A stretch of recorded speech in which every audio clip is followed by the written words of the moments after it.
खुद को हिंदू बताया, हमदर्दी दिखाई, फिर बेहतर नौकरी दिलाने का झांसा दिया, बातों बातों में मोबाइल नंबर लिया और बुना गया एक भावनात्मक जाल। शक का संदेह भी ना हो वो इसलिए हाथों में कलावा भी पहनता था। धीरे धीरे बातचीत को प्यार में बदला गया और फिर एक दिन वही हुआ जो वो चाहता था। प्यार, भरोसा और शादी के सपनों के नाम पर रची गई यह साजिश इंसानियत को शर्मसार कर देने वाली है।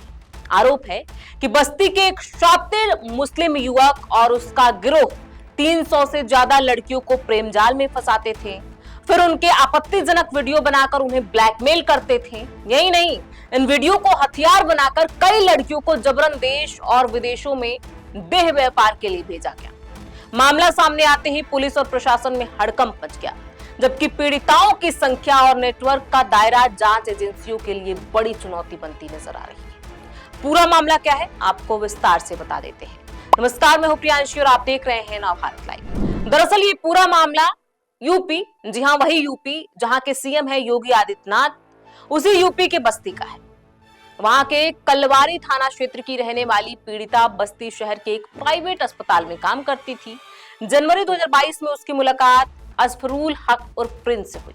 खुद को हिंदू बताने वाले इस युवक ने पहले हमदर्दी दिखाई, फिर बेहतर नौकरी दिलाने का झांसा दिया, बातों बातों में मोबाइल नंबर लिया गया और इसके बाद शुरू हुआ भावनात्मक जाल। पीड़िता के मुताबिक युवक ने न सिर्फ खुद को हिंदू बताया बल्कि भरोसा दिलाने के लिए हाथ में कलावा भी पहनता था ताकि किसी तरह का शक ना। धीरे धीरे बातचीत प्यार में बदली और फिर एक दिन युवक ने भरोसा जीतकर उसके साथ दुष्कर्म किया।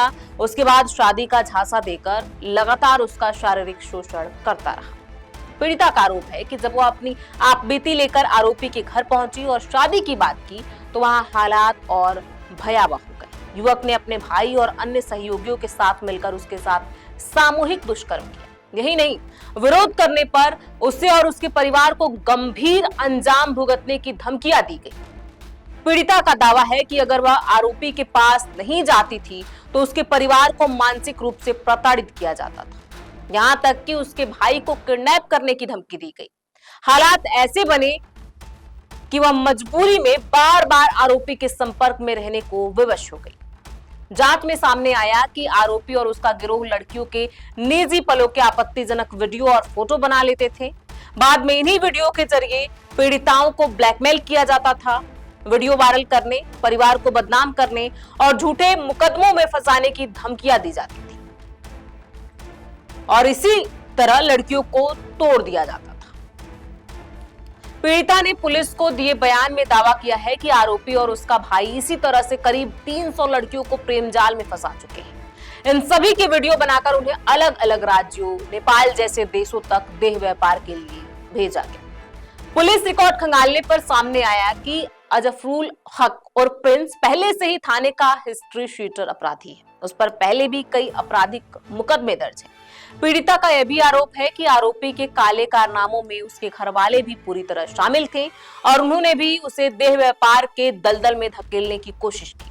पीड़िता का कहना है कि यह कोई अकेली घटना नहीं है बल्कि संगठित अपराध है जिसमें कई लोग शामिल हैं और इसका नेटवर्क बस्ती तक सीमित नहीं है। पीड़िता के इस दावे के बाद पुलिस और प्रशासन में हड़कंप मच गया है। अगर ये आरोप सही साबित होते हैं तो यह मामला राज्य के सबसे बड़े लव जिहाद और सेक्स ट्रैफिकिंग रैकेट में से एक बन सकता है।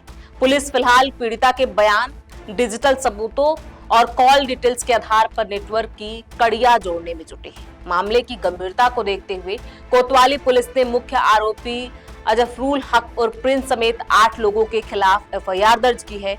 इनमें आरोपी के परिजन और सहयोगी भी शामिल। मुख्य आरोपी को गिरफ्तार कर जेल भेज दिया गया है, जबकि अन्य आरोपियों की तलाश के लिए दबिशें दी जा रही हैं। डिप्टी एसपी सत्येंद्र भूषण तिवारी ने बताया कि महिला की शिकायत के आधार पर गंभीर धाराओं में मुकदमा दर्ज किया गया है। आरोपी को न्यायिक हिरासत में भेज दिया गया है। विवेचना के दौरान जो भी तथ्य सामने आएंगे उनके आधार पर आगे की विधिक कार्रवाई की जाएगी। पुलिस यह भी जांच कर रही है कि कहीं इस गिरोह का संबंध किसी अंतर्राज्यीय या अंतर्राष्ट्रीय नेटवर्क से तो नहीं है। सूत्रों के अनुसार पुलिस को शुरुआती जांच में ऐसे संकेत मिले हैं कि कुछ पीड़िताओं को नेपाल और देश के अन्य राज्यों में भेजा गया। इसके लिए एजेंट, ठिकाने और संपर्क सूत्रों का इस्तेमाल किया गया। मोबाइल डेटा और सोशल मीडिया अकाउंट्स की फोरेंसिक जांच की जा रही है। फिलहाल गिरफ्तारी के साथ इस काले खेल की परतें खुलनी शुरू हो गई। आने वाले दिनों में जांच जैसे जैसे आगे बढ़ेगी, यह साफ होगा कि यह आंकड़ा 300 तक सीमित है या इसके पीछे इससे भी बड़ा और खतरनाक नेटवर्क छिपा है। हमारी इस रिपोर्ट पर आपकी क्या राय है, हमें कमेंट बॉक्स में लिख के जरूर बताएं। बहुत बहुत शुक्रिया।